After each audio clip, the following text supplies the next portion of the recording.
The auction house fell silent as Rebecca Martinez held up the worn metal tags, her voice barely above a whisper.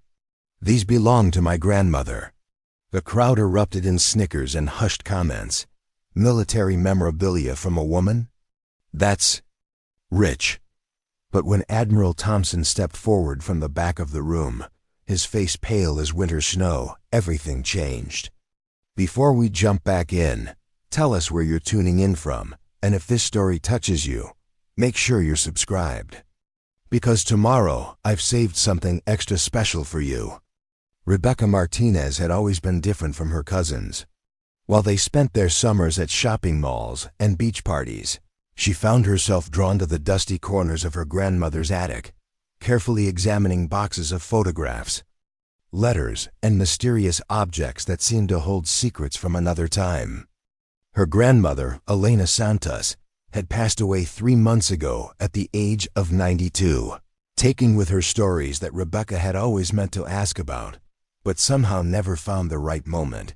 The house on Maple Street in Portland, Oregon, had been Elena's sanctuary for over 40 years. It was a modest 2-story home with peeling white paint and a garden that had seen better days. But to Rebecca, it represented something far more significant than its humble appearance suggested. Every room held memories, every corner whispered tales of a life lived fully, and every drawer contained fragments of history that most people would dismiss as mere clutter. Rebecca's family had gathered for the estate sale with the efficiency of vultures circling prey. Her aunts Patricia and Margaret had swooped in immediately, claiming the jewelry, the china, and anything that looked valuable enough to fetch a decent price. Her uncle Robert had taken the tools and electronics, while her cousins had divided the furniture among themselves with the precision of seasoned negotiators. Rebecca had watched this distribution with growing discomfort, feeling as though her grandmother's essence was being carved up and sold off piece by piece. "You can have whatever's left," Patricia had said dismissively, gesturing toward the remaining boxes in the attic. "Most of it's just old junk anyway." I don't know why Elena kept so much useless stuff. The comment had stung Rebecca more than she cared to admit, but she had simply nodded and begun the solitary task of sorting through what her family considered worthless. It was during one of these sorting sessions that Rebecca discovered the small wooden box tucked behind a stack of old magazines. The box itself was unremarkable, made of plain pine with a simple brass clasp that had tarnished with age. Inside, wrapped in a faded blue cloth, were 2 metal dog tags connected by a chain that had seen better days. The tags were worn smooth. In places, their stamped letters barely legible, but Rebecca could make out enough to know they were military identification tags. The discovery puzzled her. As far as she knew, her grandmother had never served in the military. Elena had been a seamstress, a wife, a mother, but never a soldier. The family stories always painted her as a gentle woman who had spent her life caring for others, not someone who had worn a uniform or carried a weapon. Yet here were these dog tags, hidden away as if they held some terrible secret. Rebecca turned the tags over in her hands, feeling their weight and wondering about their significance. The metal was cold against her palm, and she could feel the slight indentations where letters and numbers had been pressed into the surface decades ago. One tag was slightly more worn than the other, as if it had been handled more frequently, perhaps rubbed between nervous fingers during moments of stress or uncertainty. The name on the tags was partially obscured, but Rebecca could make out what looked like E. Santos, along with a serial number and what appeared to be a blood type. There were other markings too, abbreviations and codes that meant nothing to her, but had presumably been vital information at one time. The tags seemed to carry an energy, a sense of importance that transcended their humble appearance. Rebecca's curiosity was piqued, but her attempts to learn more about the tags from her family members were met with blank stares and dismissive shrugs. When she asked her Aunt Patricia about them, the older woman had barely glanced at the metal pieces before waving her hand dismissively. Elena never mentioned anything about being in the military. Those probably belonged to some boyfriend or something. You know how women keep mementos from old relationships. But Rebecca knew her grandmother better than that. Elena had been married to the same man for 57 years, until his death, and she had never been one to hold on to romantic keepsakes from past relationships. These tags meant something, and Rebecca was determined to find out what. Her investigation began with the local Veterans Affairs office, where a helpful clerk named Mrs. Henderson agreed to look into the matter. The search through military records proved frustrating, however, as many documents from the 1940s and 1950s had been lost or destroyed over the years. Mrs. Henderson was sympathetic, but ultimately unable to provide any concrete information about Elena Santos or the significance of the dog tags. Women's military service from that era is particularly difficult to track, Mrs. Henderson explained. Many records were kept separately or not at all, and some units operated under different classification systems. Without more specific information about when and where your grandmother served, it's like looking for a needle in a haystack. Rebecca left the VA office feeling defeated, but not ready to give up. She spent the next several weeks researching women's military history, learning about the various roles that women had played in World War II and the Korean War. She discovered that thousands of women had served in capacities that were often overlooked or minimized in traditional historical accounts, and she began to wonder if her grandmother had been one of these forgotten heroes. The breakthrough came when Rebecca decided to attend a local military memorabilia auction. She had heard about the event from a colleague at work who collected vintage items, and she thought it might be a place where she could find someone with expertise in military identification tags.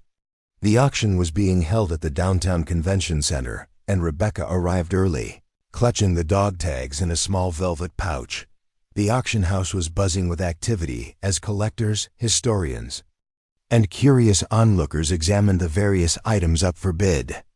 Rebecca felt out of place among the serious collectors who spoke in hushed tones about provenance and authenticity, but she was determined to find someone who might be able to help her understand the significance of her grandmother's tags. Approached several dealers and collectors, each time carefully removing the tags from their pouch and explaining her quest for information. Most of the people she spoke with were polite but unhelpful, offering generic comments about the tags being standard issue or probably World War II era, without providing any specific insights.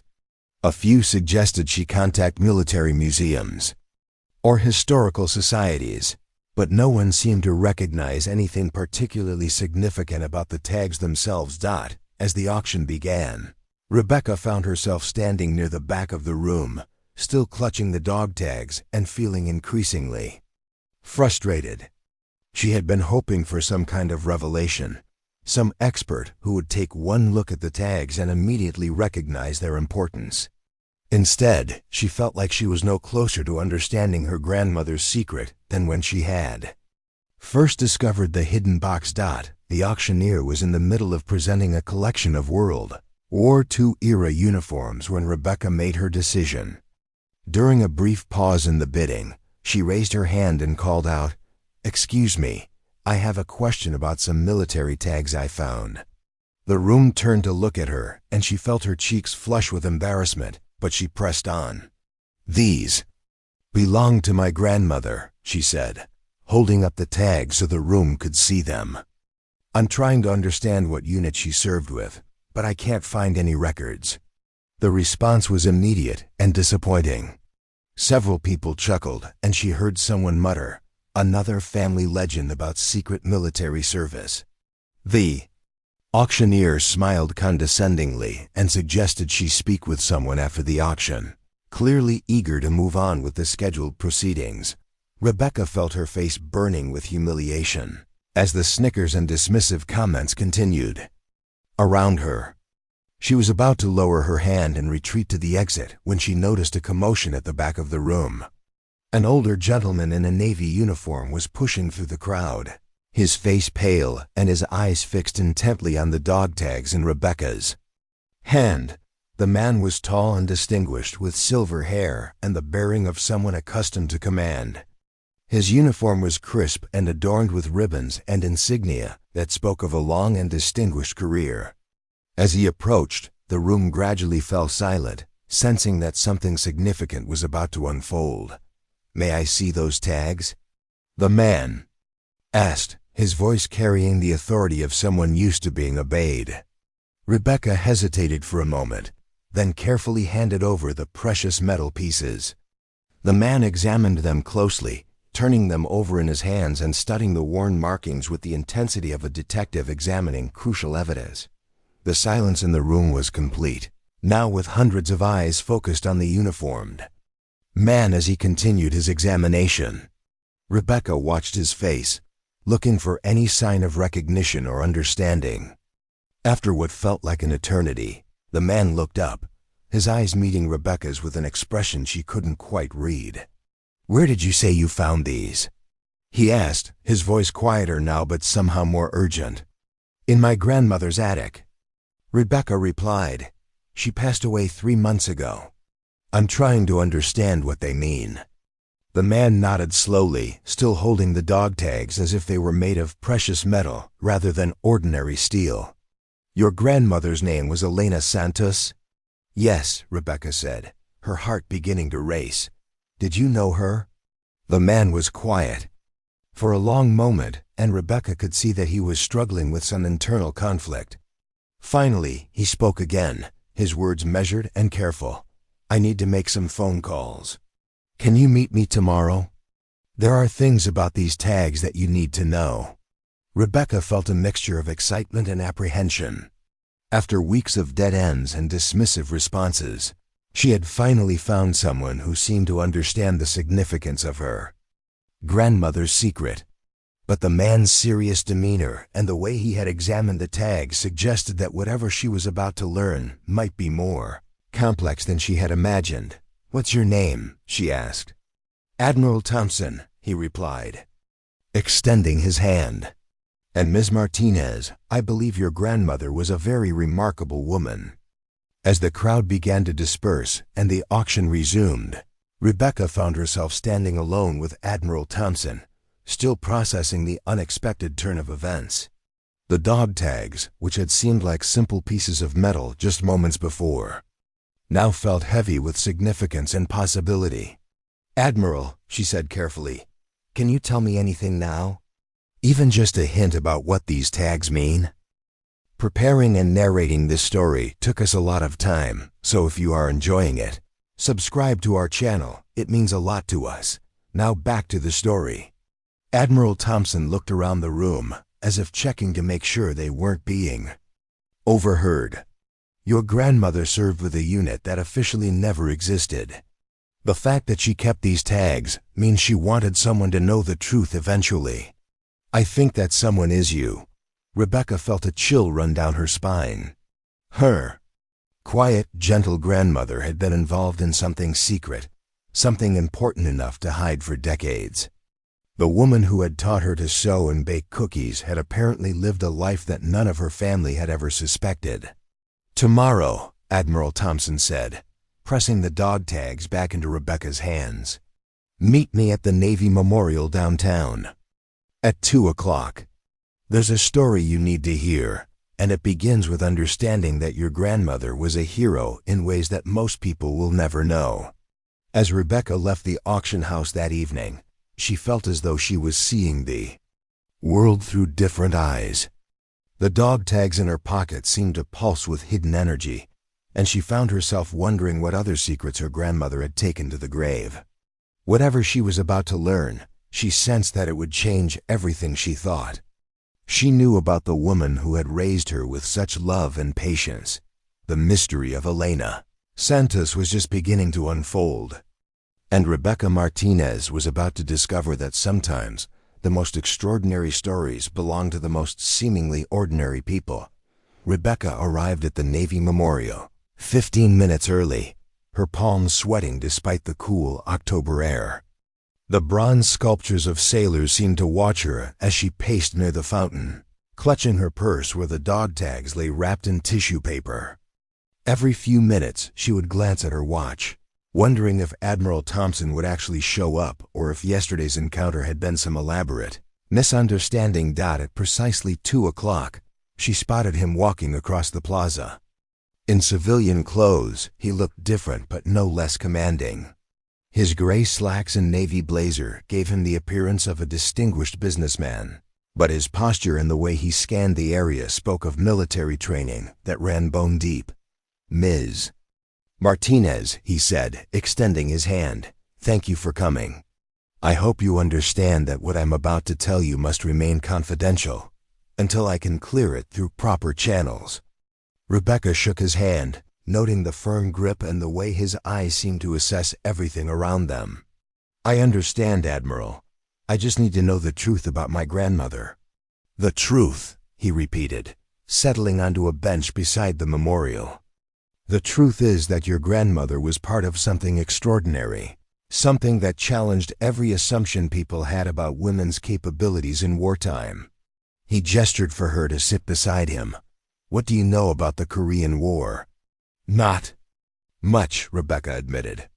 "I know it happened in the 1950s, but we never talked about it in school very much. It was always overshadowed by World War II. Admiral Thompson nodded. "The forgotten war, they call it. But for those who served, it was anything but forgotten. Your grandmother arrived in Korea in 1952, part of a classified program that the military has only recently begun to acknowledge existed." He reached into his jacket and pulled out a manila folder. "After I saw those tags yesterday, I made some calls. I've been authorized to share certain information with you, though much of it remains classified even today." He opened the folder and showed her a black and white photograph of a group of women in military uniforms, standing in front of what looked like a medical tent.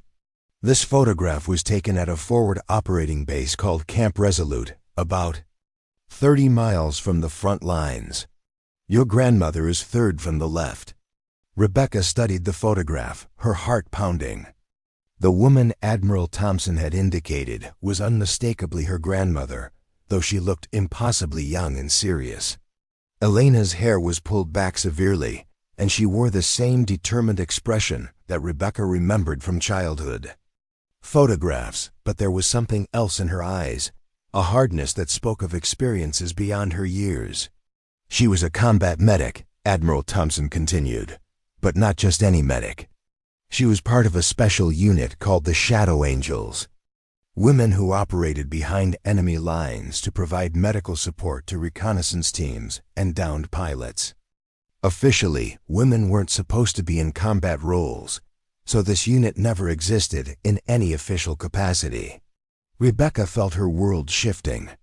The grandmother who had bandaged her scraped knees and sung lullabies had been trained to save lives. Under enemy fire, how was that possible? I mean, women weren't allowed in combat then, were they? No, they weren't. But wars have a way of creating situations where policies become secondary to necessity. The Shadow Angels were recruited from the best female medics in the service, women who had demonstrated exceptional skill and courage. They underwent additional training in survival, combat, and intelligence gathering. Your grandmother was one of only 12 women selected for the program. Admiral Thompson turned to another photograph, this one showing a group of soldiers around a helicopter. The unit's mission was simple in concept, but extraordinarily dangerous in execution. They would be inserted into hostile territory to provide medical support for special operations teams. When soldiers were wounded behind enemy lines, conventional medical evacuation was often impossible. The Shadow Angels would go in, stabilize the wounded, and coordinate extraction. But why women? Rebecca asked. If it was so dangerous, why not use male medics? Because women could move through certain areas without arousing as much suspicion. A woman carrying medical supplies could pose as a refugee or a displaced person. The enemy expected to see women fleeing the war zones, not participating in military operations. Your grandmother and her colleagues used this assumption to their advantage.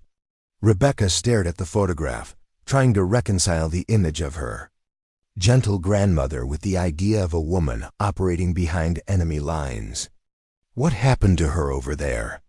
Admiral Thompson's expression grew somber. Elena Santos saw combat that would have broken many soldiers. She saved lives under conditions that most people can't imagine. But there was one mission in particular that earned her unit recognition that could never be made public.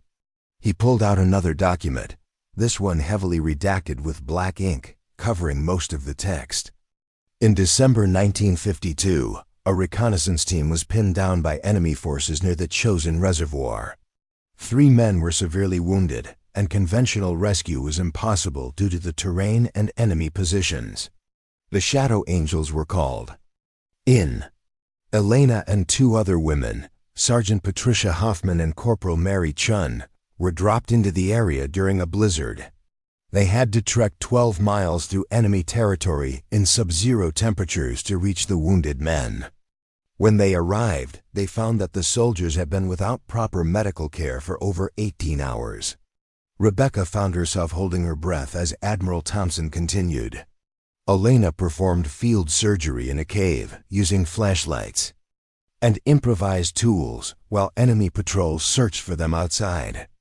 She amputated a soldier's frostbitten leg with nothing but basic field instruments and her knowledge of anatomy. Sergeant Hoffman and Corporal Chun provided security and assisted with the surgery. The 3 women kept those men alive for 4 days while coordinating with rescue teams to find a safe extraction point. They rationed their own food and water, gave their warm clothing to the wounded soldiers, and took turns staying awake to watch for enemy patrols. When extraction finally came, all 3 wounded soldiers survived. Rebecca felt tears forming in her eyes, and no one ever knew. The mission was classified. The soldiers who were rescued were sworn to secrecy. Elena and her colleagues received commendations that were placed in sealed files and never added to their official records. As far as the military was concerned, the Shadow Angels missions never happened.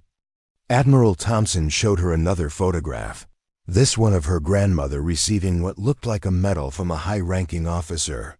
Elena was awarded the Silver Star for her actions during that mission.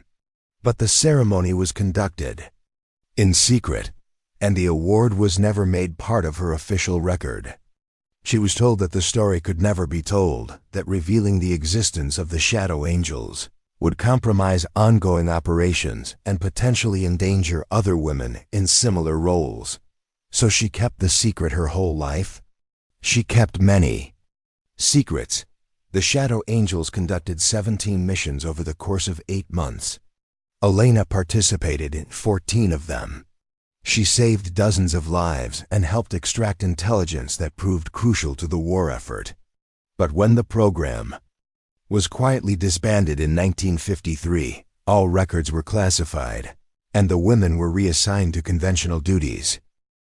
Rebecca thought about all the time she had asked her grandmother about her past, about the stories that had gone untold.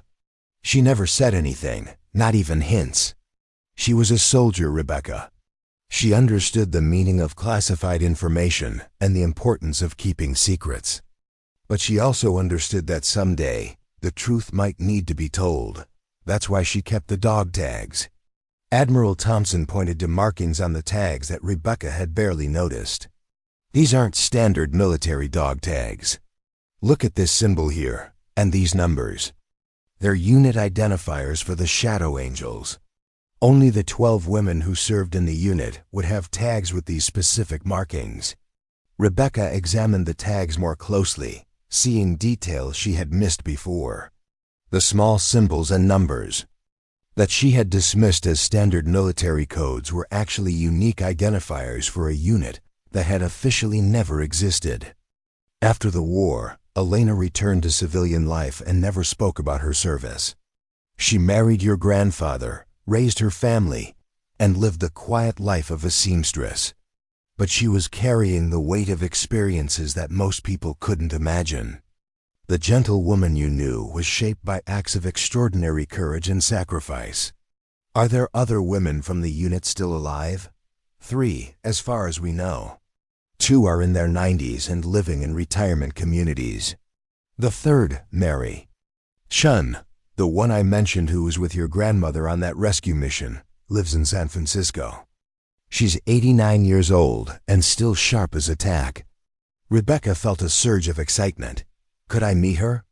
Could I talk to her about my grandmother?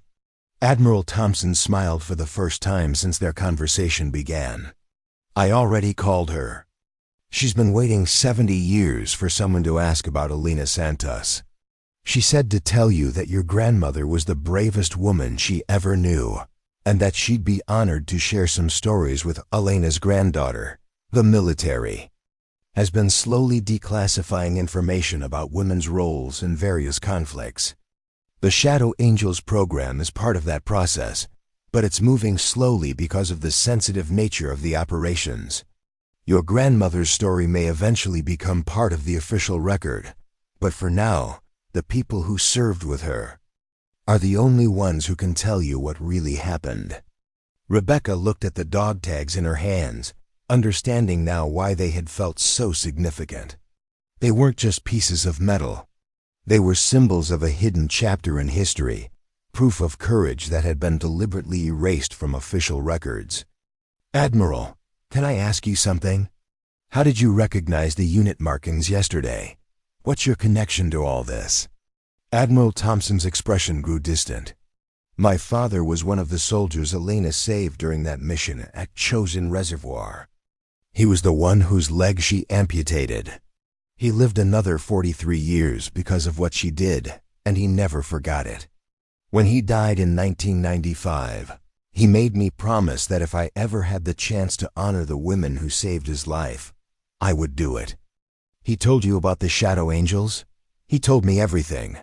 He said that Elena Santos was an angel who appeared out of a blizzard and saved his life with nothing but determination and skill. He described her so clearly that when I saw those dog tags yesterday, I knew immediately who they belonged to. Rebecca felt the weight of generations in that moment, understanding that her grandmother's secret had been carried by others as well. So there are families who know. Some, the soldiers who were saved, told their families eventually, even though they weren't supposed to. But the official story remained classified, and the women who served were never given proper recognition. Your grandmother lived with the knowledge that she had saved lives and served her country with extraordinary courage, but she could never share that pride with anyone. Admiral Thompson gathered the photographs and documents back into his folder. Rebecca, your grandmother was a hero in the truest sense of the word. She risked everything to save others, and she did it without expectation of recognition or reward. The fact that she kept those dog tags tells me that she hoped someday the story would be told. What happens now? Rebecca asked. Now you have a choice.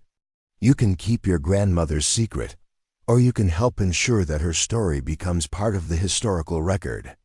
The military is slowly acknowledging women's combat roles from previous conflicts, and stories like Elena's are important for understanding the full scope of women's contributions to military history.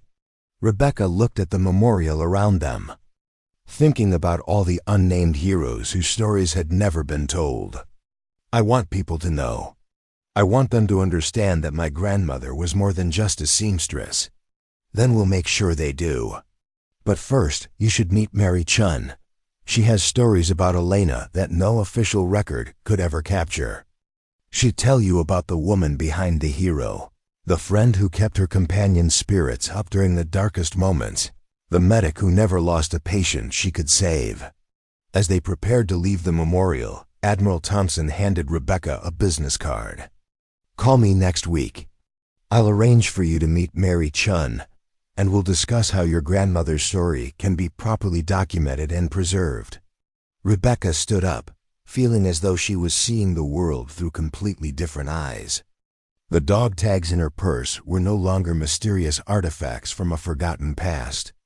They were tangible connections to a legacy of courage and sacrifice that had been hidden for 7 decades. "Admiral," she said as they walked toward the street, "thank you for helping me understand. My grandmother would be proud to know that her secret is finally being shared with someone who recognizes its importance." "Elena Santos deserves to be remembered as the hero she was," Admiral Thompson replied. "And you deserve to know the truth about the remarkable woman who raised you." As Rebecca walked home that evening, she found herself thinking about all the conversations she wished she could have had with her grandmother. But she also realized that in some ways, Elena had been preparing her for this moment all along, teaching her about courage and compassion through examples rather than stories. The dog tags were Elena's final gift to her granddaughter, the key to understanding that ordinary people can do extraordinary things when circumstances demand it. The flight to San Francisco gave Rebecca time to process everything Admiral Thompson had revealed. She stared out the airplane window at the clouds below, trying to imagine her grandmother as a young woman parachuting through similar skies into enemy territory. The dog tag sat in a small jewelry box in her carry-on bag, and she found herself touching the box periodically, as if to confirm that this incredible story was real. Mary Chun lived in a modest apartment in Chinatown, and when Rebecca knocked on the door, she was greeted by a woman who seemed to defy her 89 years. Mary was petite but moved with surprising energy, her eyes sharp and alert behind wire-rimmed glasses. Her apartment was filled with books, photographs, and what looked like decades of accumulated memories. "You look like her," Mary said immediately, studying Rebecca's face. Elena always said her granddaughter had her eyes. She was right. She gestured toward a comfortable sitting area near the window. "Please, sit down. I've been waiting a long time to talk to someone about Elena Santos." Rebecca settled into an overstuffed armchair, noting the way Mary's apartment seemed to tell stories through its decorations. Military medals sat in shadow, boxes alongside family photographs, and a Korean War Service flag hung framed above a bookshelf filled with medical texts and historical volumes. "Admiral Thompson told me you served with my grandmother in Korea," Rebecca began. "I'm still trying to understand how she ended up in a combat unit when women weren't supposed to be in combat." Mary smiled, an expression that seemed to carry decades of shared secrets. "Elena didn't end up in the Shadow Angels by accident. She was recruited specifically because she was exceptional. You have to understand, the military was desperate for qualified medical personnel who could operate under impossible conditions. Elena had something special. She could stay calm under pressure and think creatively when conventional solutions weren't available." "How did you meet her?" "At Fort Sam Houston in Texas during advanced medical training." Elena was already an experienced medic when she arrived, but she was taking specialized courses in trauma surgery and battlefield medicine. I was struggling with some of the more complex procedures, and she offered to help me study. That's how I learned that Elena Santos had the steadiest hands of anyone I'd ever met. Mary walked over to a photo album and returned with a picture of 2 young women in military uniforms, their arms around each other's shoulders. This was taken the day before we shipped out to Korea. Elena was 22 and I was 21. We thought we were ready for anything the war could throw at us. We had no idea what we were really signing up for. Rebecca studied the photograph, struck by how young both women looked. "What was the training like for the Shadow Angels?" "Brutal," Mary said without hesitation. "We learned to perform surgery in complete darkness, using only touch and memorized anatomy. We practiced wilderness survival in conditions that simulated Korean winters. We learned to move silently through enemy territory, to hide for hours without making a sound, and to treat wounds with whatever materials we could find. But the most important thing they taught us was to trust each other completely. In the field, your partner's life depended on your decisions, and your life depended on theirs. Elena and I became more than friends. We became sisters in a way that civilian life can't really replicate." Mary opened another photo album, this one filled with images that looked like they had been taken in Korea. This was our base camp near the front lines. Elena and I shared a tent for 6 months. We learned everything about each other during those long nights when we couldn't sleep because of the artillery fire. Rebecca leaned forward to examine the photographs. What was my grandmother like during the war? I mean, as a person, not just as a soldier. Elena was the heart of our unit, Mary said. She had this way of keeping everyone's spirits up, even during the worst moments. She would tell stories about growing up in New Mexico, about her family's traditions, about the future she planned to build after the war. When other women were breaking down from the stress, Elena would be the one to sit with them and remind them why they were fighting. But she was also fierce when it came to protecting her patients. I watched her stand up to commanding officers who wanted to move wounded soldiers before they were stable. She would get this look in her eyes like she was prepared to fight anyone who threatened the people under her care. Mary turned to a page showing a group photo of medical personnel. Elena saved more lives than any other medic in our unit, but it wasn't just because of her technical skills. She had this ability to connect with wounded soldiers, to make them believe they were going to survive even when their injuries were severe. She would talk to them during surgery, telling them about their families, their dreams, anything to keep them focused on living. Tell me about the mission where she saved Admiral Thompson's father, Rebecca said. He mentioned it, but I'd like to hear it from someone who was there. Mary's expression grew serious. That mission nearly killed all of us. We were dropped into a blizzard with limited supplies and no clear extraction plan. The wounded soldiers had been trapped for almost a day, and their condition was deteriorating rapidly. Elena took one look at the situation and immediately started organizing a field hospital in a cave. The worst case was Lieutenant Jackson, Admiral Thompson's father. His leg was severely frostbitten and infection was setting in. Elena realized that amputation was the only way to save his life, but we were operating with instruments designed for basic first aid, not surgery. Mary paused, her hands trembling slightly as she remembered. Elena sterilized a field knife with alcohol and performed the amputation by lamplight. She had me hold the leg steady while she worked, and Patricia Hoffman maintained security at the cave entrance. Lieutenant Jackson was conscious through most of it, and Elena kept talking to him, telling him about the family he was going to go home to, the life he was going to live. I've seen a lot of brave things in my life, but watching Elena save that man's life under those conditions, it was like watching someone perform a miracle. She had no anesthesia beyond what was in our basic field kit, no proper surgical instruments, no sterile environment. Just her knowledge and her determination to save a life. Rebecca felt tears forming in her eyes. Did she ever talk about being scared? Only to me, and only late at night when she thought everyone else was asleep. Elena carried the weight of every life she tried to save, including the ones she couldn't. There was a young soldier named Private Martinez, no relation to you, who died in her arms during our third mission. She blamed herself for not being able to do more, even though there was nothing anyone could have done. Mary pulled out a small notebook, its pages yellowed with age. Elena kept a journal during our deployment. She wrote down the names of every soldier she treated, along with details about their injuries and treatment. She said she wanted to remember them all, to carry their stories with her. After Private Martinez died, Elena wrote a letter to his family. She couldn't send it because our missions were classified, but she kept it with her journal. She said that someday, when the war was over and the secrets could be told, she would make sure his family knew how brave he had been.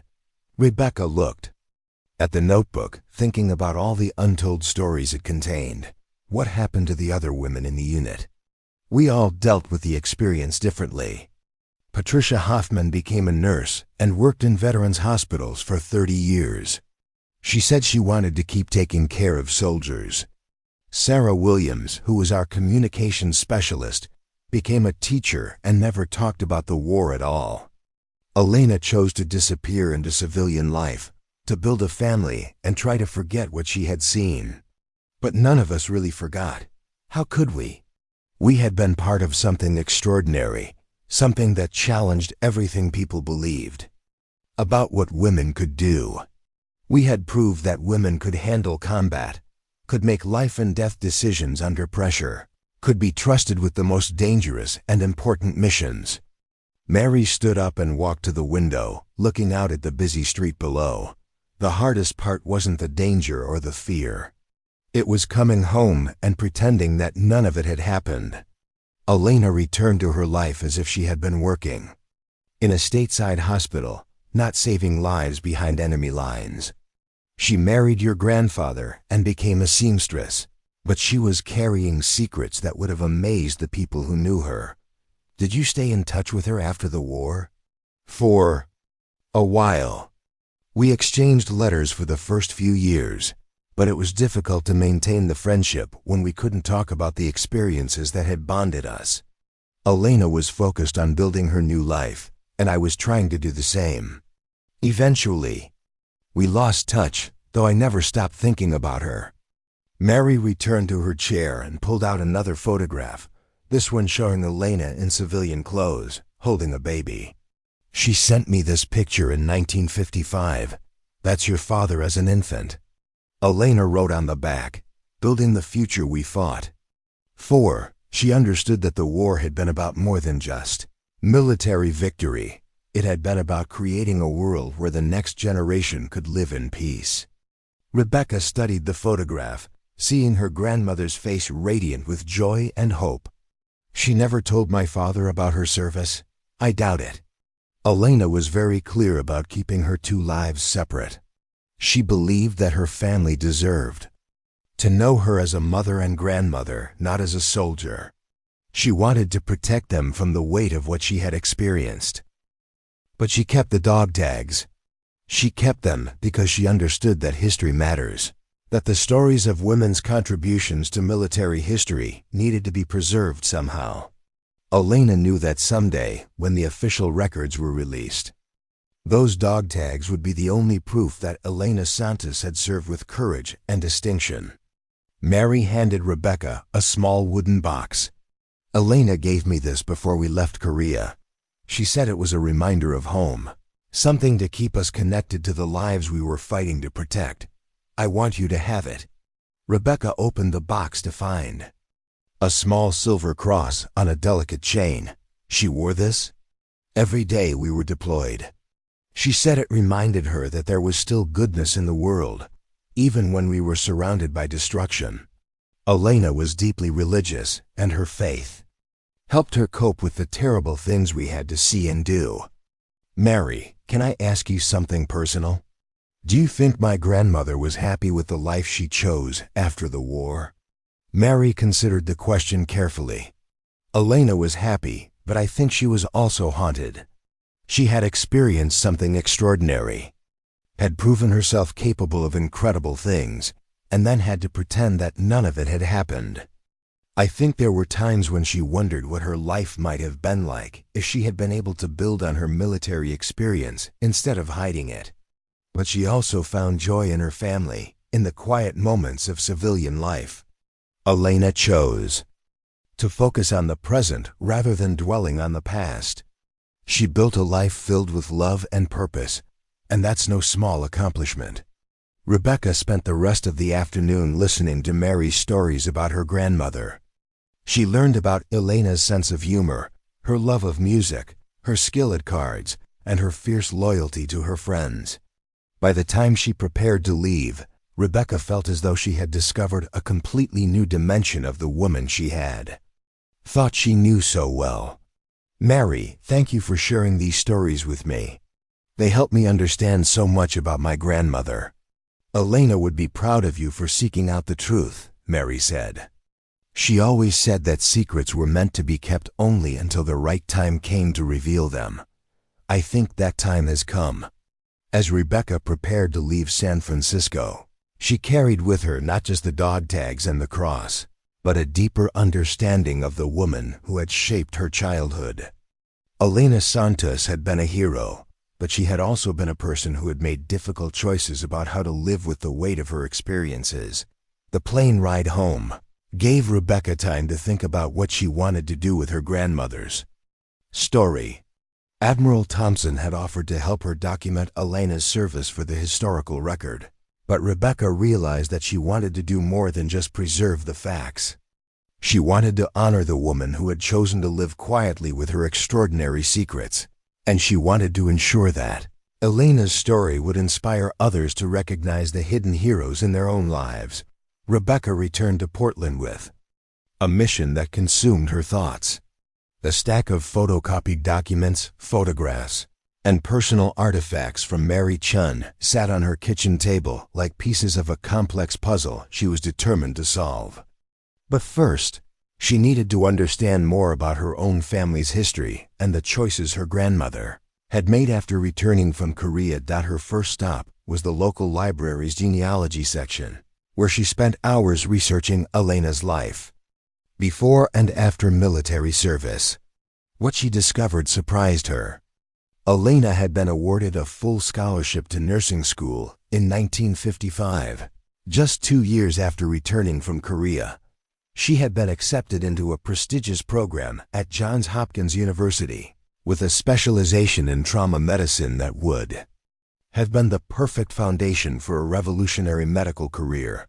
But according to the records, Elena had declined the scholarship and instead married Rebecca's grandfather, Thomas Martinez, in a small ceremony in Albuquerque, New Mexico. The couple had moved to Portland shortly afterward, where Elena had taken a job at a local seamstress shop and Thomas had worked as a carpenter. Rebecca stared at the scholarship letter she had found among her grandmother's papers, trying to understand why Elena would have given up such an extraordinary opportunity. The letter was enthusiastic, praising Elena's exceptional qualifications and demonstrated expertise in battlefield medicine. The nursing program director had written that Elena's application was among the most impressive we have ever received from a military veteran. The answer came when Rebecca discovered a series of letters between Elena and Thomas, written during Elena's final months in Korea. Thomas's letters were filled with concern about Elena's safety and pleas for her to come home and start a normal life together. Elena's responses revealed her internal struggle between her sense of duty and her desire for the peaceful future. Thomas offered. In one letter dated March 1953, Elena had written, "I dream about a quiet life with you, about children and Sunday dinners and never having to carry a medical kit into danger again. I want to forget the sound of artillery fire and the weight of other people's lives in my hands. When this deployment ends, I want to be just Elena, not Medic Santos." But other letters revealed Elena's conflicted feelings about leaving medicine entirely. "I know I have skills that could help people," she had written to Thomas. "Sometimes I think about all the advances in trauma medicine that are happening, all the lives that could be saved with better techniques. But I also know that I've seen enough suffering to last several lifetimes." Rebecca found her answer in Elena's final letter from Korea. "I've decided to decline the Johns Hopkins offer. I want to build something beautiful with you, something that has nothing to do with war or hospitals or emergency procedures. I want to create clothes that make women feel beautiful, to work with my hands in ways that bring joy instead of just preventing death. Does that make me selfish?" The discovery helped Rebecca understand her grandmother's choices, but it also raised new questions about the price Elena had paid for her decision to leave her military medical career behind. Rebecca decided to visit Dr. Sandra Williams, the current head of trauma medicine at Portland General Hospital, to better understand what Elena might have accomplished in civilian medicine. Dr. Williams, a woman in her 50s with graying hair and intense eyes, listened carefully as Rebecca explained her grandmother's background. When Rebecca showed her copies of Elena's military medical records, Dr. Williams's eyebrows rose in amazement. "These procedures she performed in Korea," Dr. Williams said. studying the documents. Some of these techniques weren't widely adopted in civilian hospitals until the 1960s. Your grandmother was performing advanced trauma surgery under field conditions that most surgeons today would find challenging in fully equipped operating rooms. What could she have accomplished if she had pursued medicine after the war? Dr. Williams leaned back in her chair, considering the question. Based on what I'm seeing here, Elena Santos could have been a pioneer in trauma medicine. The 1950s and 1960s were crucial decades for developing modern emergency medicine protocols. Someone with her field experience and innovative thinking could have saved thousands of lives and trained a generation of trauma surgeons. But you have to understand, Dr. Williams continued, the medical establishment in the 1950s was not welcoming to women, especially women who challenged conventional approaches. Your grandmother might have faced significant resistance to her ideas, regardless of how effective they were. Rebecca left the hospital with a new understanding of the magnitude of her grandmother's sacrifice. Elena had given up not just a career, but the opportunity to revolutionize an entire field of medicine. She had chosen love and family over professional achievement, but the cost had been enormous. Her next investigation took her to Elena's former workplace, the small seamstress shop where her grandmother had worked for nearly 30 years. The shop was now owned by the daughter of Elena's former boss, a woman named Janet Morrison, who had grown up hearing stories about the talented seamstress who could create miracles with fabric and thread. Your grandmother was extraordinary, Janet told Rebecca as they walked through the shop. She could look at a piece of fabric and envision exactly how it should be cut and sewn to flatter a particular woman's figure. But more than that, she understood that clothes could change how a woman felt about herself. Janet led Rebecca to a display case filled with photographs of custom garments Elena had created over the years. Elena specialized in wedding dresses for women who couldn't afford high-end designers. She would spend hours with each bride, talking about their dreams for their wedding day, their hopes for their marriage. Then she would create something unique that captured not just their measurements, but their personality. Rebecca studied the photographs, seeing her grandmother's artistry in the elegant lines and intricate details of each dress. Did she ever talk about her past? Never directly. But sometimes, when she was working on a particularly challenging alteration, I would see her hands move with a precision that seemed beyond ordinary sewing. She could work in low light, could make perfect stitches by touch alone.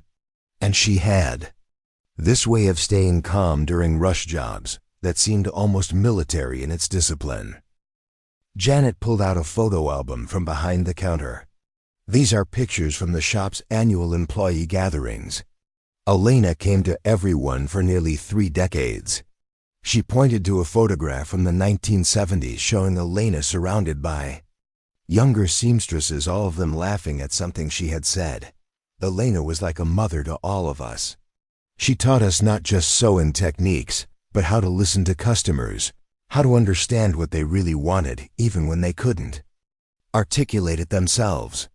She said that making clothes was a form of service, a way of helping people present their best selves to the world. Did she ever seem unhappy? Like she was missing something? Janet considered the question carefully. There were moments when I would catch her staring out the window with this distant look, like she was remembering something from long ago. And sometimes, when news about military conflicts came on the radio, she would get very quiet and focused on her work. But mostly, Elena seemed content. She found joy in small things, a perfect seam, a satisfied customer, the changing seasons. Rebecca's investigation led her next to Elena's church, where she spoke with Father Michael Rodriguez, who had known her grandmother for over 20 years. Father Rodriguez was a gentle man in his 70s who had served the predominantly Hispanic parish for most of his career. Elena was one of our most devoted parishioners, he told Rebecca as they sat in his small office. She attended Mass every Sunday and volunteered for countless church activities. But what struck me most about her was her compassion for people who were suffering. What do you mean? Elena had this ability to sense when someone was in pain, whether physical or emotional. She would appear at the hospital whenever one of our parishioners was seriously ill, not as a medical professional, but as someone who could provide comfort to families during crisis. She knew exactly what to say to people who were facing loss or fear. Father Rodriguez opened a file cabinet and pulled out a folder filled with thank you notes. These are letters from families Elena helped over the years. She never sought recognition for her work, but people remembered her kindness during their darkest moments. Rebecca read through several of the letters, each one describing how Elena had provided support during medical emergencies, family crises, or periods of grief. One letter, written by a woman whose son had been injured in a car accident, described how Elena had stayed with the family in the hospital waiting room, offering both practical help and emotional support. Elena seemed to understand trauma in a way that went beyond normal life experience, Father Rodriguez said. She could help people process shock and fear with remarkable skill. I always wondered where she had learned such techniques, but she never talked about her past. Did she ever mention feeling conflicted about her choices in life? Only once. It was about 10 years ago, during a conversation about young women in our parish who were pursuing medical careers. Elena said something about having once had the opportunity to save lives in a different way, but that she had chosen to save souls instead through her work in the community. She seemed at peace with her decision, but there was something wistful in her voice. Rebecca's final stop was the veteran cemetery where her grandfather was buried. Elena's grave was next to his, marked with a simple headstone that identified her only as beloved wife and mother. There was no mention of military service, no indication of the extraordinary life she had lived before settling into the role of seamstress and community volunteer. Standing in the quiet cemetery, Rebecca made her decision about how to honor her grandmother's legacy. She would work with Admiral Thompson to ensure that Elena's military service was properly documented and recognized. But she would also create a broader tribute that celebrated all aspects of Elena's life: the warrior who had saved lives in Korea, the artist who had created beautiful clothes, and the community member who had provided comfort to countless families. Rebecca spent the next several weeks researching options for preserving and sharing Elena's story. She discovered that the National Archives had recently begun a project to document women's contributions to military history, with a special focus on classified operations that were finally being declassified. Admiral Thompson introduced her to Dr. Patricia Kellerman, a military historian who specialized in women's service during the Korean War. Dr. Kellerman was immediately interested in Elena's story.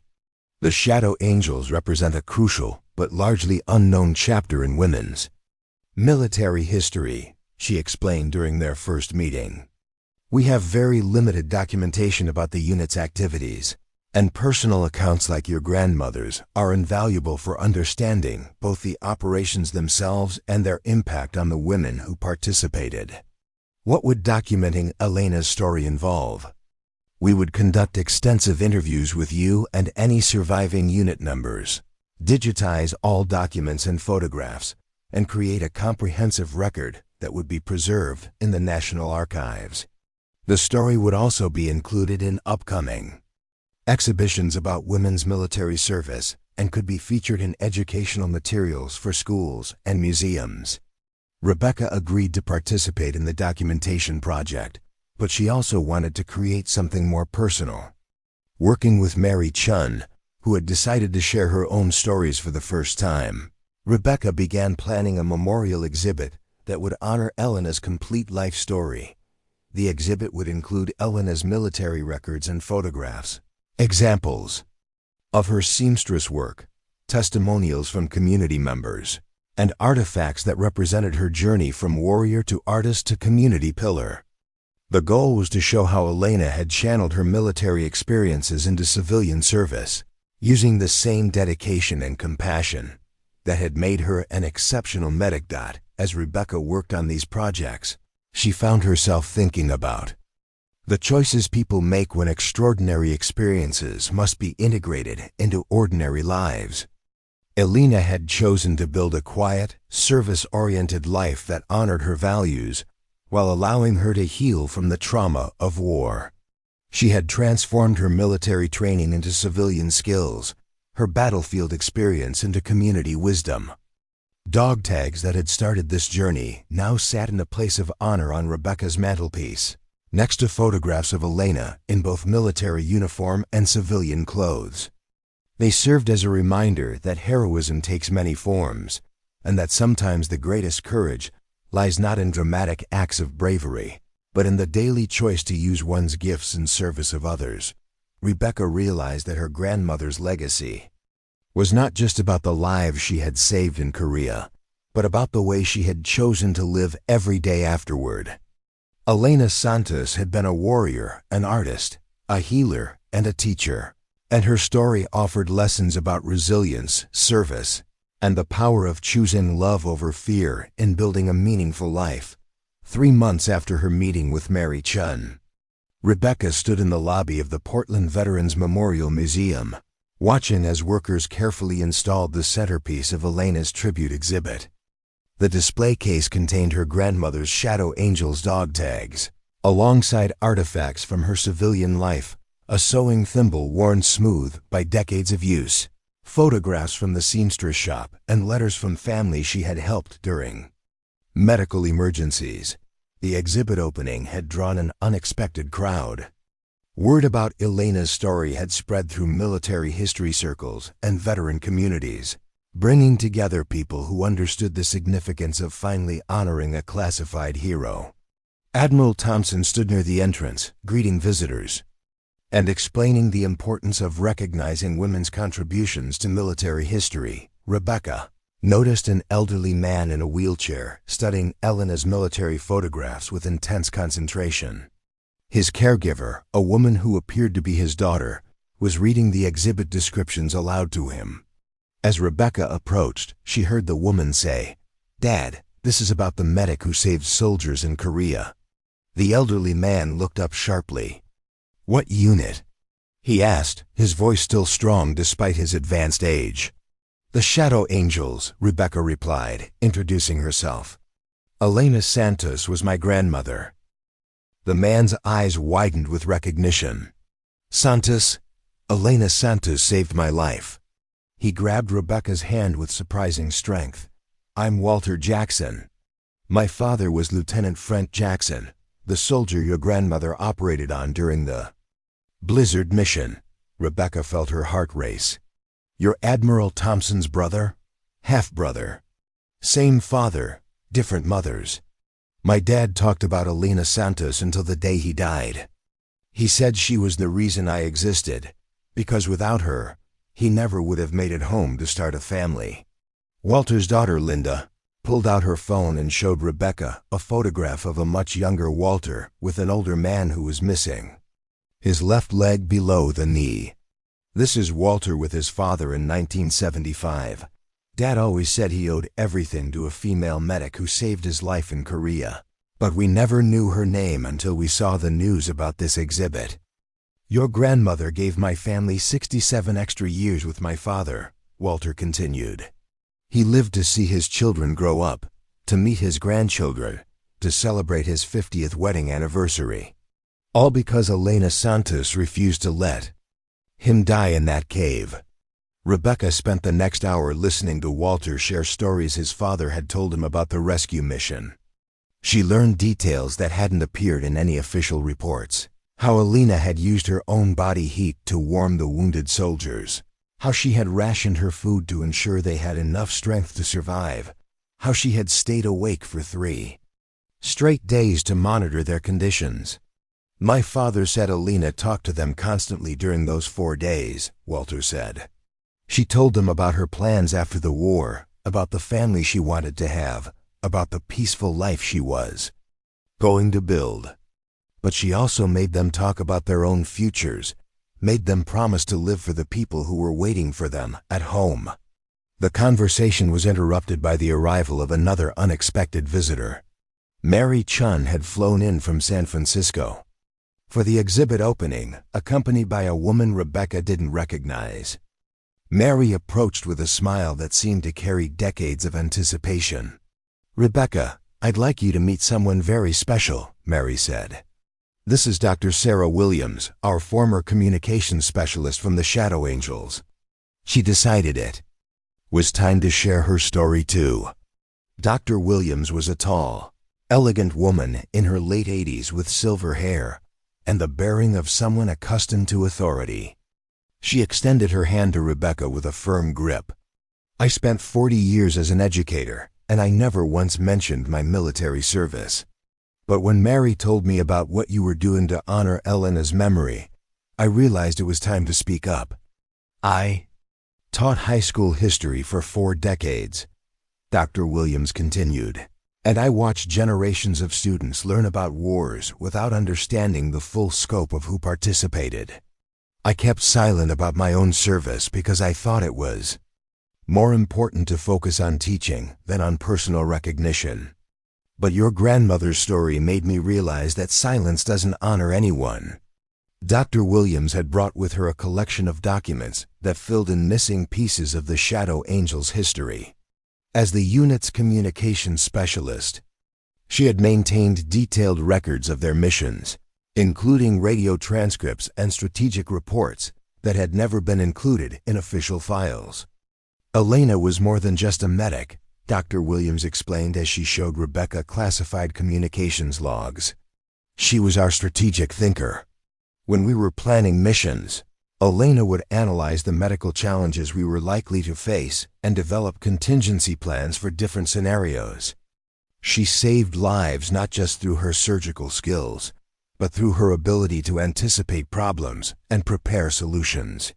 The exhibit opening continued throughout the evening, with visitors sharing their own connections to Elena's story. A local journalist who had covered women's history wrote down details for a feature article. A film student asked permission to create a documentary about the Shadow Angels. Most importantly, several young women in military uniforms studied the displays with obvious inspiration. Rebecca overheard one young medic say to her companion, "Can you imagine performing surgery with nothing but a field knife and a flashlight?" These women were incredible. As the evening wound down, Admiral Thompson gathered the key participants for a private ceremony. He had brought with him an official commendation from the Department of Defense, finally recognizing Elena's service with the Shadow Angels. The citation read, "For extraordinary heroism and distinguished service in the face of enemy action, demonstrating courage and medical expertise that exemplify the highest traditions of military service." "This recognition is 70 years overdue," Admiral Thompson said as he presented the commendation to Rebecca. "Elena Santos and her colleagues proved that heroism knows no gender, and their contributions to military history deserve to be remembered and celebrated." But the most meaningful moment came when Mary Chun presented Rebecca with Elena's original field medical kit, which she had kept as a memento of their shared service. The kit contained instruments that Elena had used to save lives in Korea, along with a small notebook where she had recorded details about every soldier she had treated. "Elena would want you to have this," Mary said. "It represents everything she believed in: the importance of being prepared, the value of detailed care, and the commitment to never giving up on someone who needs help." Rebecca opened the notebook and found page after page of meticulous medical notes, written in Elena's careful handwriting. Each entry documented not just medical procedures, but personal details about the soldiers she had treated, their hometowns, their families, their dreams for the future. Elena had seen each wounded person as a complete human being, not just a medical case. The final entry in the notebook was dated March 15, 1953, the day before Elena's deployment ended. She had written, "Today I treated my last patient in this war. Corporal David Martinez from El Paso suffered shrapnel wounds, but will recover fully. As I bandaged his arm, he told me about his plans to become a teacher when he gets home. I reminded him that teachers have the power to change the world, one student at a time. I hope someday I can do the same through different kinds of service. Reading these words, Rebecca understood that her grandmother had always planned to continue serving others, just in different ways. Elena's transition from military medic to civilian healer had been intentional and purposeful, a choice to use her skills and compassion in whatever context life provided. The exhibit remained open for 6 months, drawing visitors from across the country who came to learn about the shadow angels and to honor the women who had served in classified roles. The story gained national attention when major news outlets picked up the story of the granddaughter who had uncovered her family's hidden military history. But for Rebecca, the most important outcome was the way Elena's story had connected her to a broader community of people who understood the value of service and sacrifice. She had discovered that her grandmother's legacy lived on not just in official records, but in the lives of everyone who had been touched by Elena's compassion and dedication. The dog tags that had started this journey now represented something larger than military service. They symbolized the idea that every person carries hidden stories of courage and contribution, and that honoring these stories enriches our understanding of what it means to live a meaningful life. As Rebecca prepared to donate Elena's artifacts to the National Archives for permanent preservation, she realized that her grandmother's greatest gift had been teaching her that heroism comes in many forms, sometimes dramatic and public, sometimes quiet and private, but always rooted in the choice to use one's gifts in service of others. Elena Santos had been a warrior, a healer, an artist, and a teacher. Most importantly, she had been a woman who understood that true strength lies not in the battles we fight, but in the way we choose to live after the fighting ends. 1 year later, Rebecca stood in the rose garden behind Elena's former house on Maple Street, now transformed into the Elena Santos Memorial Community Center. The Portland City Council had approved the conversion after learning about Elena's story, recognizing the need for a space that honored both her military service and her decades of civilian community work. The center had become something Elena would have loved, a place where military families could access support services, where young women could learn about careers in medicine and the military, and where the neighborhood seamstresses gathered to teach traditional crafts to new generations. The main hall displayed Elena's official military commendation alongside photos of the wedding dresses she had created and testimonials from families she had helped. Rebecca had quit her corporate job 6 months earlier to become the center's director. The decision had surprised her friends and family, but it felt like a natural extension of Elena's legacy. Working at the center allowed Rebecca to channel her grandmother's spirit of service while ensuring that Elena's story continued to inspire others. "She would be amazed by all this," said a familiar voice behind her. Rebecca turned to see Mary Chun approaching, moving slowly but still maintaining the determined energy that had carried her through a lifetime of service. At 90, Mary remained sharp and engaged, serving on the center's advisory board and regularly sharing her stories with visiting school groups. "Sometimes I feel like she's here," Rebecca replied, gesturing toward the garden where Elena had spent countless hours tending her flowers. "Especially when I'm working with the young women who come here looking for guidance about military service or medical careers." Mary smiled. "Elena always said that the best way to honor the past was to prepare the future. I think she'd be proud of what you've built here." The conversation was interrupted by the arrival of a military convoy pulling up in front of the center. Rebecca and Mary watched as several officers emerged, led by Admiral Thompson, who had become a regular visitor and strong supporter of the center's programs. "Ladies," Admiral Thompson said as he approached, "I have some news that I think you'll find significant." He was accompanied by a younger woman in Navy uniform, whose bearing suggested high rank despite her apparent youth. "This is Commander Jessica Rodriguez," Admiral Thompson said. "She's the commanding officer of the Navy's newest medical unit." and she has something to tell you about Elena's continuing influence on military medicine. Commander Rodriguez stepped forward with a crisp salute. Ms. Martinez, Ms. Chun, it's an honor to meet you both. I'm here to inform you that the Navy has officially established the Elena Santos Advanced Combat Medicine Training Program. The program will train female medics in the advanced trauma techniques that Elena pioneered during her service with the Shadow Angels. Rebecca felt tears forming in her eyes. A training program named after my grandmother? More than that, Commander.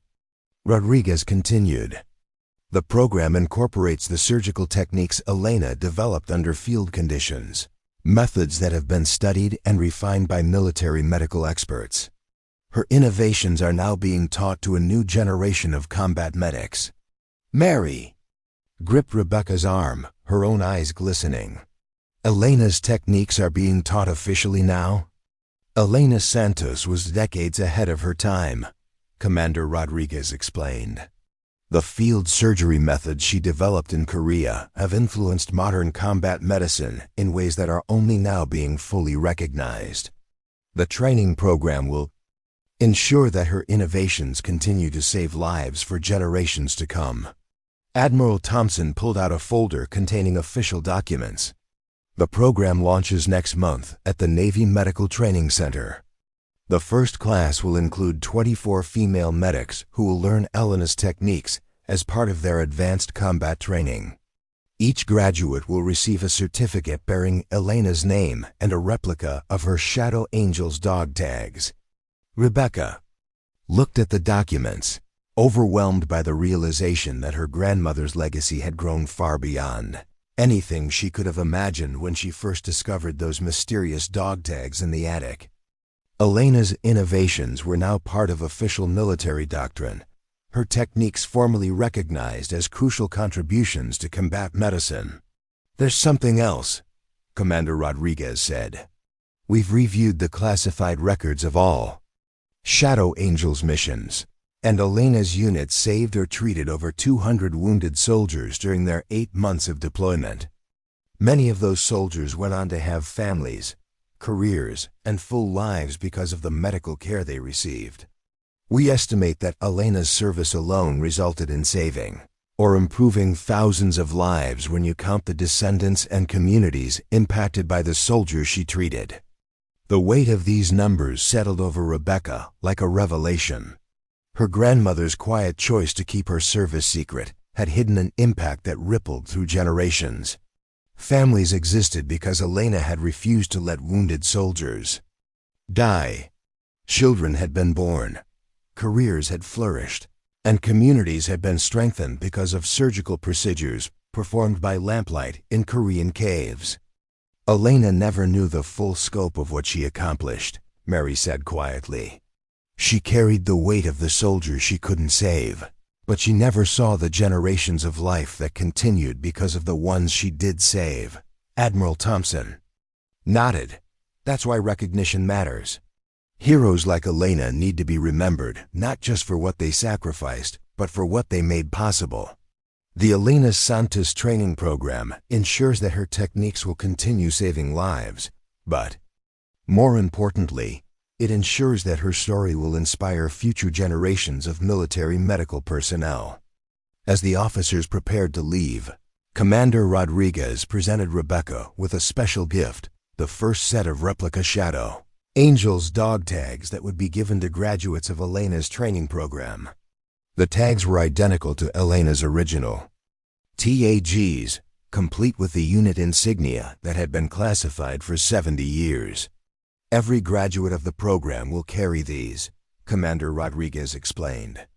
They'll know Elena's story, understand her innovations, and carry forward her commitment to saving lives under impossible conditions. Rebecca held the new dog tags, feeling their weight and thinking about the journey that had begun with finding Elena's hidden tags in the attic.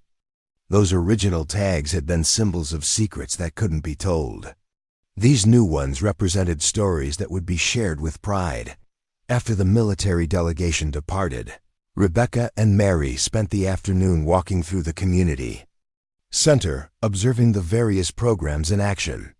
In one room, a group of young women were learning advanced first aid techniques from a retired Navy medic. In another, elderly seamstresses were teaching traditional embroidery to teenagers who had never held a needle. The center had become exactly what Alina would have wanted: a place where different generations shared knowledge, where military and civilian skills complemented each other, and where service to others was the common thread connecting all activities. "You know," Mary said as they paused outside the main exhibit hall, "Elena would be fascinated by how her story brought so many people together. She always believed that individual actions could create ripple effects, but I don't think even she imagined ripples this large." Rebecca looked through the window at a group of middle school students studying Elena's exhibit, their faces filled with amazement as they learned about the shadow angels.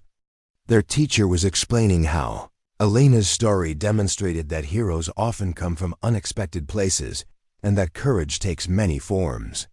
"I used to think the most important thing was uncovering Elena's secret," Rebecca said. "But now I realize the most important thing is what we do with her story." She kept those dog tags because she understood that someday the truth would need to be told. But she probably hoped that telling her story would inspire others to find their own ways to serve.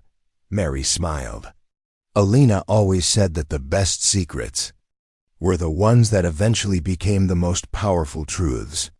I think she'd be happy to know that her secret became a story that changed how people think about women's contributions to military history."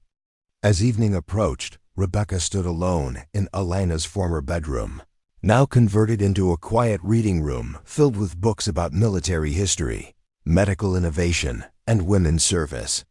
The original dog tag sat in a place of honor on the mantelpiece, next to photographs spanning Elena's entire life, from her youth in New Mexico to her military service in Korea, to her decades as a beloved community member in Portland. The room felt peaceful, filled with the sense that Elena's story had finally found its proper place in history. The secrets that had weighed on Elena for 70 years had been transformed into inspiration for thousands of people. The dog tags that had once represented hidden service now symbolized the importance of recognizing and celebrating all forms of heroism. Rebecca picked up Elena's original tags one final time, feeling their familiar weight and thinking about the extraordinary journey they had triggered. Tomorrow, these tags would be transferred to the Smithsonian Institution, where they would become part of a permanent exhibit about women's military service. Future generations would learn about Elena Santos and the Shadow Angels, understanding that the history of American military service includes stories of courage and innovation that were hidden for decades. But tonight, in the quiet room that had once been Elena's sanctuary, Rebecca simply held the tags and whispered, "Thank you, Grandma, for keeping the secret until it was time to share it. Thank you for showing me that the most extraordinary lives often look the most ordinary from the outside." The dog tags caught the last rays of evening sunlight, their worn surface reflecting light like a promise that some stories, no matter how long they remain hidden, will eventually find their way into the light where they belong. Up next, you've got 2 more standout stories right on your screen. If this one hits the mark, you won't want to pass these up. Just click and check them out. And don't forget to subscribe and turn on the notification bell so you don't miss any upload from U.S.